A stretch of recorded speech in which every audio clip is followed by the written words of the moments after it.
ისედაც არის ნეირო იოგა. თავად.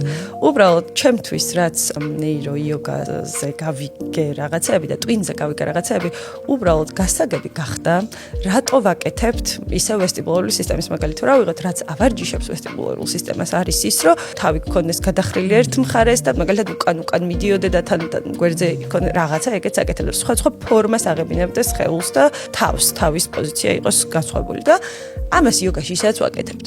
მაგრამ მე როგორც იოგას მასწავლებელმა და ეს რაღაც მასწავლებლის კურსები რაც გავიარე, იქ არსად არ გვისწავლია რატო ვაკეთებთ ამას.